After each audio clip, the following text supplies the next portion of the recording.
أعوذ بالله من الشيطان اللعين الرجيم. بسم الله الرحمن الرحيم. الحمد لله رب العالمين، والصلاة والسلام على أشرف الأنبياء والمرسلين أبي القاسم محمد وعلى آل بيته الطيبين الطاهرين.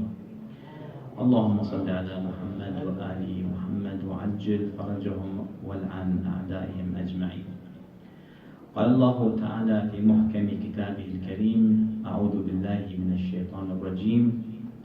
كنتم خير أمة أخرجت للناس تأمرون بالمعروف وتنهون عن المنكر وتؤمنون بالله. When we look at every civilization, each civilization prides itself in what they do and in what they build and what they accomplish.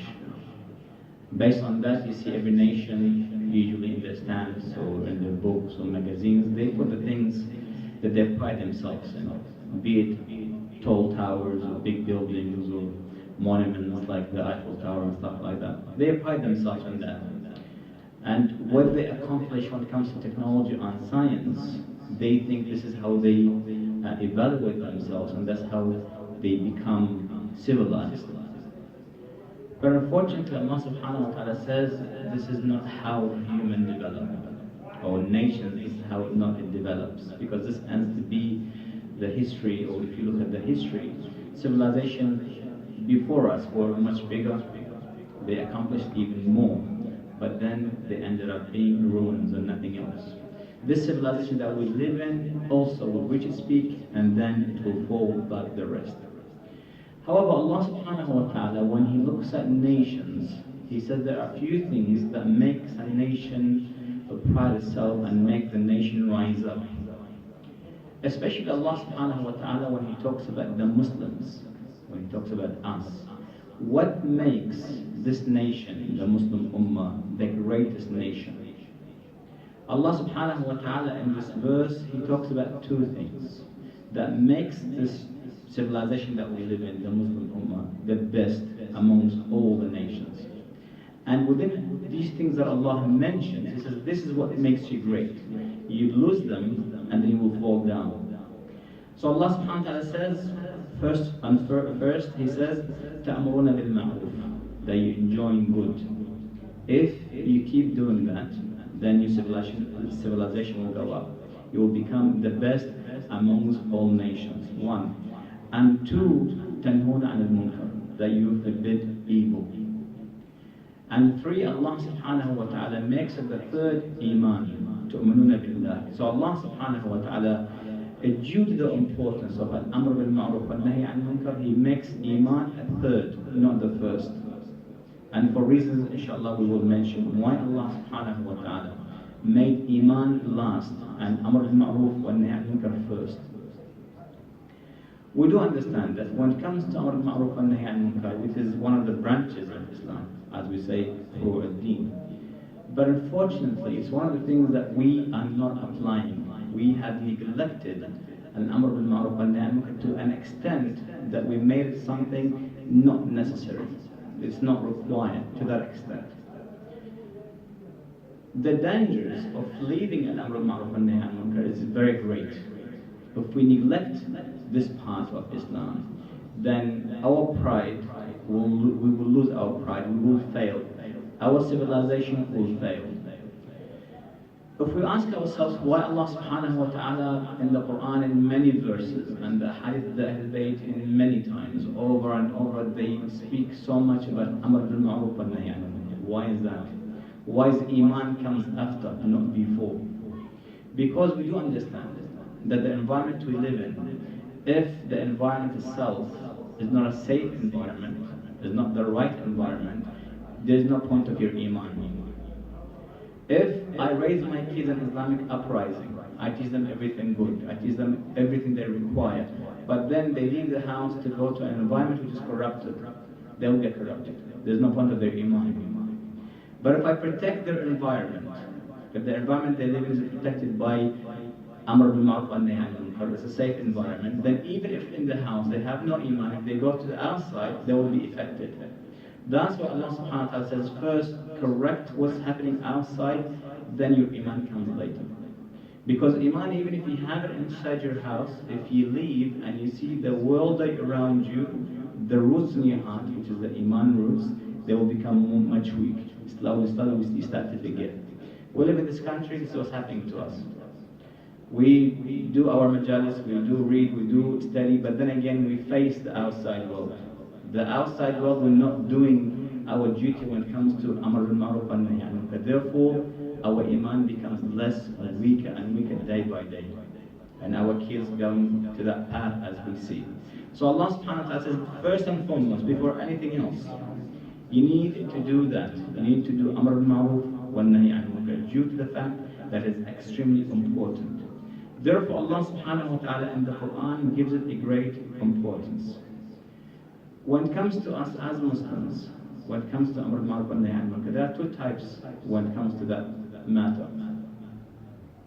There's Amr bil Ma'ruf wa Nahy anil Munkar on a global scale, on a general scale, and then there's Amr bil Ma'ruf wa Nahy anil Munkar on a specific scale. When it comes to me and you as believers, men and women, we are meant, we are instructed, we have been given laws by Allah subhanahu wa ta'ala that we need to do this kind of act. That I have to start first with myself, I have to start with my family, and then I move on slowly. When we have a father that sees his kids doing the wrong things, but he doesn't say nothing to them, then he has failed his job. When a mother sees her daughters doing the wrong thing and she does not say nothing, then she has failed her job. If I am with the friends and my friends doing everything wrong, but then I don't correct them, I don't tell them this is right and this is wrong, then I have failed my job. Failing meaning that we are going to the wrong path, meaning our environment becomes a corrupted environment.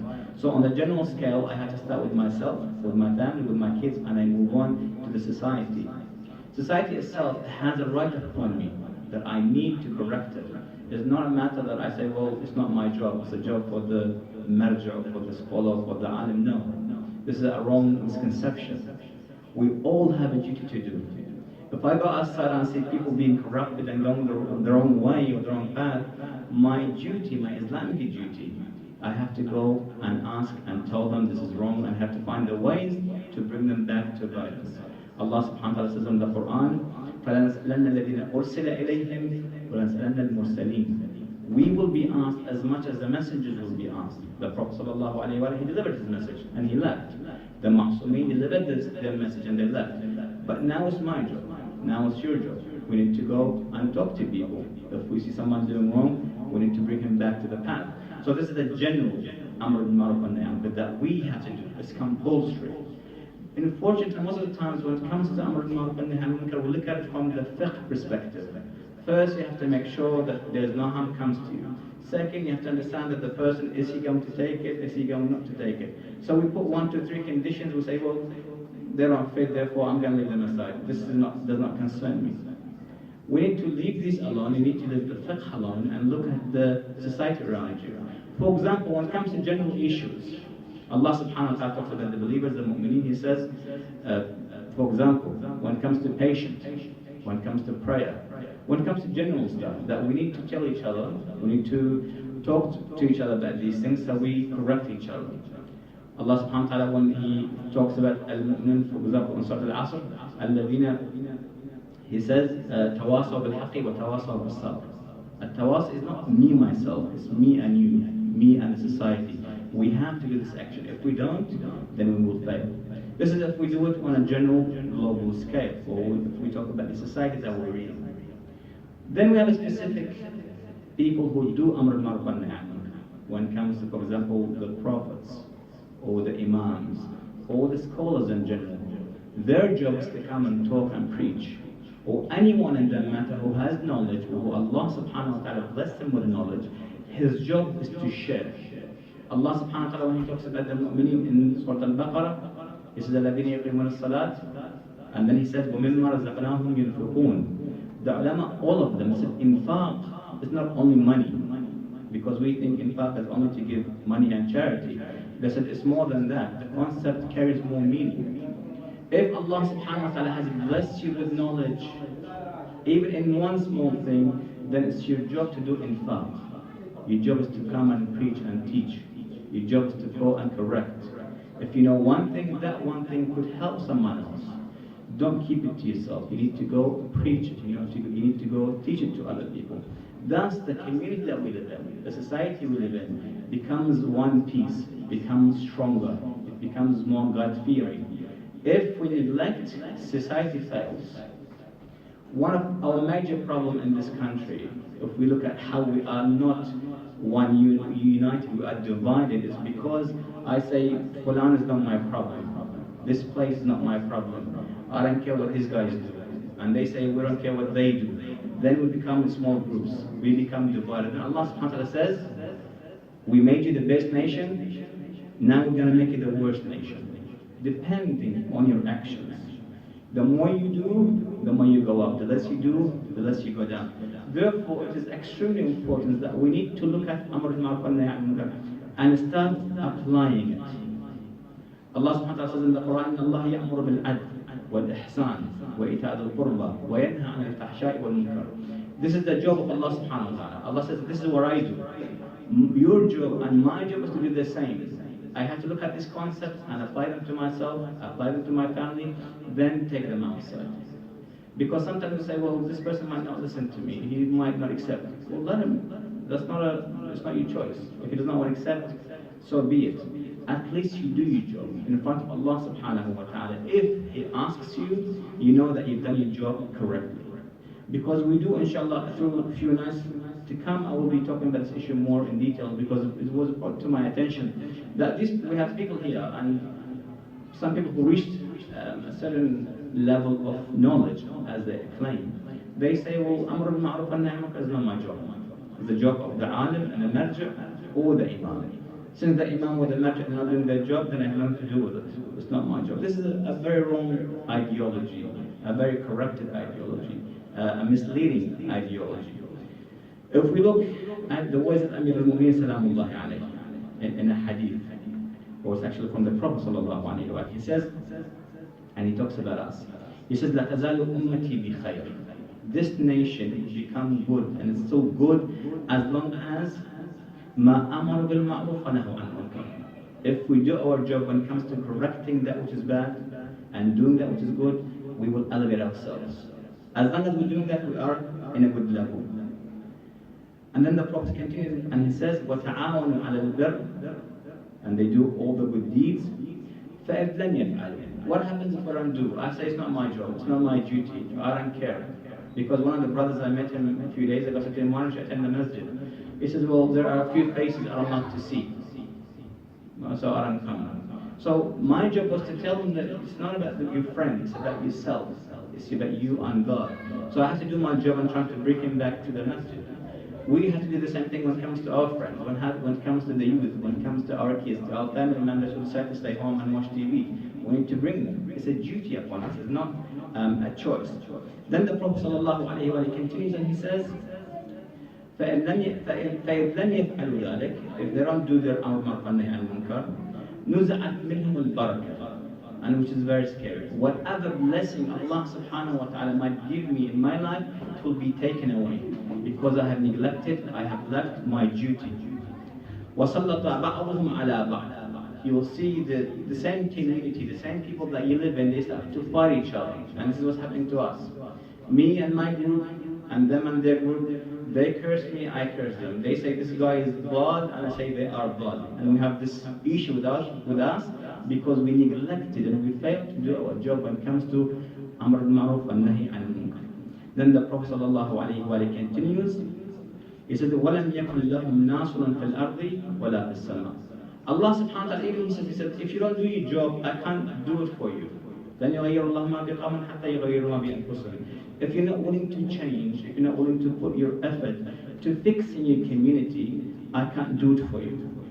And then a hadith from Amir al-Mu'mineen Salamullahi alayhi and other imams, they said they will pray to God and their prayers won't be answered. So we sit here, we do 1,000 du'as through the month of Ramadan and other months, but we don't see the effects of it. It's not affecting us personally, it's not affecting our society. If there's anything else, we're becoming less and less and less. And I remember when we came to this country, most of the Muslims or most of the Shia, most of the fellows, they used to come to this place. Slowly, slowly, they started to disappear. Like water evaporated. Why? Because I neglect, he neglects, she neglects. It's not my job, I don't care, he won't listen to me. And we give ourselves excuses to neglect our job. Allah subhanahu wa ta'ala says, no, that's not how it works. The mu'mineen, the believers, they need to come together, they need to do this call to the haqq, they need to help each other. Thus the community will succeed. Thus your ummah will become the great nation. When Allah says we made you the best nations, based on the fact and only the fact that you do amr ma'ruf wa nahy anil munkar. You don't do them, you're not great anymore. You become worse than the nations before you, or the nations that are within you. That's why when we compare our civilization or the Muslim ummah to other nations, we are very backwards. Because I only care about myself. I only care about my life. I don't care about other people. If I see a youth, or if I see a person, male or female, being misguided, I say it's not my job. What is it to me? I have to worry about myself. I have to care about my family. Yes, this is true. Worry about yourself. Worry about your family. At the same time, you have a duty towards the people that you live with. Muslims, Shia, fellows, you share the same faith, the same book, the same imams. My duty is to help these people, to guide these people, so we together could move forward. Thus our ummah becomes greater. Thus we will succeed in this life and in the hereafter. And in a hadith it said, الدعوة إلى الحق هي الأمر بالمعروف والنهي عن المنكر. If we want to do this movement to guide people to the truth, which is to Islam, then we have to start with amr ma'ruf wa nahy anil munkar, not with salah. Allah subhanahu wa ta'ala says the success of your nation is not your prayer, is not your fast, not you doing Quran. None of this means nothing if the society you're in is corrupted. وهي واجبة على جميع المسلمين. It's a compulsory act upon all of us. Therefore we need to apply it, we need to practice it, we need to look at it differently. It's time I say to myself, let me be more involved. Let me take responsibility. Let me say, well, I need to help other people. The ana, or just me, that needs to stay away. Because this is not going to make us succeed, but it will make us fail. And inshallah, in the next nights to come, if we have enough life, we will talk about this issue in more details. وآخر دعوانا الحمد لله رب العالمين والصلاة والسلام على محمد وآل بيته الطيبين الطاهرين.